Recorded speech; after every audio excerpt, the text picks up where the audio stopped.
நண்பர்கள் அனைவருக்கும் வணக்கம். மற்றும் ஒரு காணொலியிலே சந்திக்கின்றோம். மிக முக்கியமான ஒரு காணொலியை பேச போகின்றோம். மிக அண்மை காலத்திலே ஒரு முக்கியமான விவகாரம், அதாவது தயாசிரி ஜெயசேகர் அவர்கள் பாராளுமன்ற உறுப்பினர் ராமநாதன் அர்ச்சுனா அவர்களை பைத்தியம் என்று சொல்லி மீவியர் சபையான பாராளுமன்றத்திலே விமர்சித்திருந்தார்.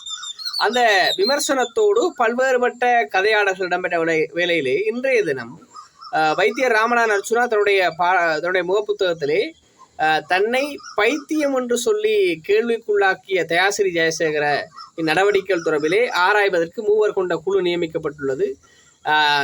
இதுக்கு சரியான தண்டனை அவருக்கு கிடைத்திருக்கிறது என்ற அடிப்படையிலே ஒரு பதிவை போட்டிருக்கிறார். இந்த அடிப்படையில் பார்க்கின்ற பொழுது உண்மையிலேயே யாருக்கு பைத்தியம் என்ற கேள்வி இருக்கிறது. இந்த உங்களுக்கு தெரிய வேண்டும், இந்த விடயம் தயாசிரி ஜெயசேகர என்பவர் யார், அவர் எங்கிருந்து வந்தார் என்பது மிக முக்கியமானது.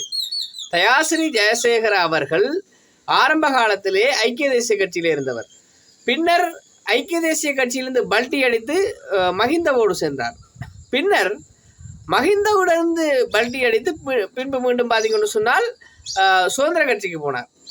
பிறகு பார்த்தீங்கன்னு சொன்னால் சுதந்திர கட்சியில் இருந்து கொண்டு பிறகு இப்பொழுது சஜித்தோடு ஐக்கிய மக்கள் சக்தியில் வந்திருக்கிறார்.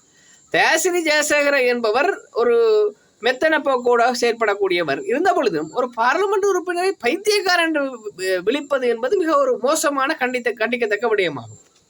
அப்ப பாருங்க, அதே போல இப்போ ராமநாதன் அர்ச்சுனாவை முன்னே நாள் பார்த்தீங்கன்னு சொன்னா சுனில் ஹேந்தனூத்தி மிகவும் ஒரு கேலிப்போக்குத்தனமா அவரையும் கழிச்சிருக்கிறார். என்னன்னு சொன்னார், ஒரு பாராளுமன்ற உறுப்பினர் என்பவர் மக்களின் பிரதிநிதி. கடந்த காலங்களில் பார்த்தீங்கன்னு சொன்னா இந்த என்பிபி அரசாங்கம் பார்த்தீங்கன்னு சொன்னால் தமிழரசு கட்சி கசிப்பு கொடுத்ததாக ஒரு குற்றச்சாட்டை முன்வைத்திருந்தார்கள். அப்ப எல்லாரும் பார்த்தீங்கன்னு சொன்னா குற்றச்சாட்டை முன்வைக்கிறார்கள். இங்கால ஒரு பாராளுமன்ற உறுப்பினரை மிக கேவலமாக பேசுகிறார்கள். இதெல்லாம் ஒரு ஆரோக்கியமான விடயம் அல்ல என்பது மிக முக்கியமான விடயம். அப்ப தயாசிரி ஜெயசேகர் என்பவர் பல்வேறுபட்ட கட்சிகளுக்கு மாறி மாறி வந்திருக்கிறார். அவருடைய அண்மைக்கால பாராளுமன்ற செயற்பாடுகள் தொடர்பிலே பாரிய ஒரு குற்றச்சாட்டுகள் முன்வைக்கப்பட்டு 3 கொண்ட குழு நியமிக்கப்பட்டிருக்கிறது. பாருங்க, அப்ப இப்படி ஒரு பாராளுமன்ற உறுப்பினரை பைத்தியக்காரன் சொல்லி விழித்த தயாசிரி ஜெயசேகர மீது இந்த ஒரு கண்டனமான ஒரு குழு ஒன்று நியமிக்கப்பட்டிருப்பது மிக முக்கியமான விடயம். அதே போல இன்னொரு விடயத்தை நாங்கள் பேசிக்கொள்ள வேண்டும்.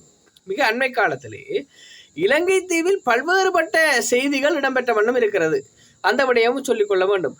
சக பாராளுமன்ற உறுப்பினர்கள் மீது குற்றம் சாட்டுவதும் கட்சிகள் மீது குற்றம் சாட்டுவதும் அதிகரித்திருக்கிறது. ஒரு கட்சியின் மீது குற்றச்சாட்டை முன்வைப்பதோ ஒரு பாராளுமன்ற உறுப்பினர் மீது குற்றச்சாட்டை முன்வைப்பதோ அறிக்கை தரவுகளோடு செயற்படக்கூடிய விடயம். உதாரணமாக, ஒரு பாராளுமன்ற உறுப்பினர் மீது பைத்தியம் என்று சொன்னால் உடனடியாக அதுவும் பாராளுமன்றம் என்பது மீவியர் சபை அந்த குற்றச்சாட்டை முன்வைக்கின்ற பொழுது அவர்கள் என்ன செய்ய வேண்டும் சொன்னால், இவருக்கு இந்த மருத்துவ பரிசோதனையின் பிரகாரம் இந்த நோய் நிலைமை இருக்கிறது என்று சொல்லி பகிரங்கமாக வெளிப்படுத்த வேண்டும், ஆதாரபூர்வமாக வெளிப்படுத்த வேண்டும். எந்த ஒரு அடையாளமும் இல்லாமல் ஒரு சாதாரணமாக ரோட்ல இருந்து டீ கடையில 2 பேர் கதைக்கிறது வேற விஷயம். ஆனா ஒரு மீவியர் சபையில ஒருவரை பைத்தியக்காரன் என்பது இன்னொரு கசிப்பு கொடுக்குற என்பது மிகவும் ஒரு பொருத்தமற்ற விடயம். அப்படி இல்லாவிட்டால் மீவியர் சபையான பாராளுமன்றத்திற்கு இந்த கட்சியினர் இந்த வேலைகளை செய்தார்கள் என்று சொல்லி என்ன செய்யணும்னா ஆதாரங்களை சமர்ப்பிக்க வேண்டும். ஆதாரங்கள் சமர்ப்பிக்காம ஒரு ரோட்டு கடையில இருந்து கதைக்கிற மாதிரி போடிப்போக்குத்தனமாக கதைப்பது என்பது மோசமான விடயம். அப்ப இன்றைய நாளில் பார்த்தீங்கன்னு சொன்னா தயாசிரி ஜெயசேகர மீது ஒழுக்காற்று நடவடிக்கைக்காக 3 பேர் கொண்ட குழு நியமிக்கப்பட்டிருக்கு. அப்ப இந்த அடிப்படையில பார்த்தோம்னா நாங்கள் இந்த விடயங்களை விரிவாக விளங்கிக் கொள்ள முடியும். அப்ப மிக அண்மை காலமாக பார்த்தீங்கன்னு சொன்னா இலங்கை பாராளுமன்றத்தில் இதுவரைக்கும் முற்பட்ட காலங்களில் நிறைய பேர் இருந்தார்கள். மஹிந்த ராஜபக்ஷம் பக்கம், அதே போல ரணில் பக்கம். இப்போ பார்த்தீங்கன்னு சொன்னா ஆட்கள் மிக மிக அதிகமாக குறைந்திருக்கிறார்கள். இன்றைக்கும் பார்த்தீங்கன்னு சொன்னா இன்றைய செய்திகளில் சஜித்திர விக்கெட் ஒன்று கலண்டிருக்கு. சஜித்தின் பாராளுமன்ற உறுப்பினர் ஏற்கனவே ஒருவர் விலகினார், இப்பயும் ஒருத்தர் விலகி இருக்கார். இப்போ பார்த்தீங்கன்னா தென்னிலங்கையில் அரசியல் போக்கு மிக மாற்றமடைந்து கொண்டு வருது.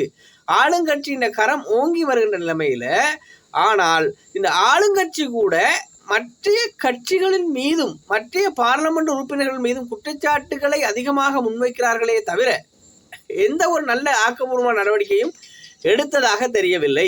பார்த்தீங்கன்னு சொன்னா இப்ப அரசாங்கம் இன்னொரு முயற்சி எடுத்திருக்கு. வடக்குல அதிகமான காணிகளை பிடிப்பதற்கான ஒரு முன்முயற்சியை எடுத்திருக்கிறார்கள். அந்த காணியை பிடிப்பதற்கு எதிர்ப்பு தெரிவித்தவர்கள் ஆண்டு பார்த்தீங்கன்னு சொன்னா ஒன்று ஸ்ரீதரன், கஜேந்திரகுமார் பொன்னம்பலம், ராமநாதன் அர்ச்சுனா. இவர்கள் எடுத்த முயற்சியின் பலனாக சில வேளைகளில் நல்ல விடயங்கள் இடம்பெறக்கூடும். ஆனால் இதனை விடுத்து ஒரு பாராளுமன்ற உறுப்பினரை பைத்தியக்காரன் என்று சொல்லி தயாசிரி ஜெயசேகர சொல்வது என்பது மோசமான விடயம். அவர் தயாசிரி ஜெயசேகர் அண்மை காலமாக மோசமாக பேசியதன் விளைவாகத்தான் இப்ப பாத்தீங்கன்னு சொன்னா உள்ளே இருக்கிறார், உள்ள போறாரு. என்ன சொன்னா எங்க உள்ளன்னு சொன்னா பார்லமெண்டத்தின் விசாரணை குழுக்கு போறார். போனால் சில வேளைகளில் அவருக்கு பாராளுமன்ற தடையும் வரக்கூடும் என்பது மிக முக்கியமான விடயம். எனவே சக பாராளுமன்ற உறுப்பினர்கள் இந்த மீடியர் சபையில குற்றஞ்சாட்டக்குள்ள ஆதாரபூர்வமாக குற்றஞ்சாட்டணும், இல்லாட்டி குற்றஞ்சாட்டக்கூடாது. வெறுமனேயான விடயங்களை பாராளுமன்ற உறுப்பினர்கள் கவனம் செலுத்த வேண்டும். நாங்கள் மீண்டும் மற்றொரு காணொலியில் சந்திப்போம் நண்பர்களே. நன்றி, வணக்கம்.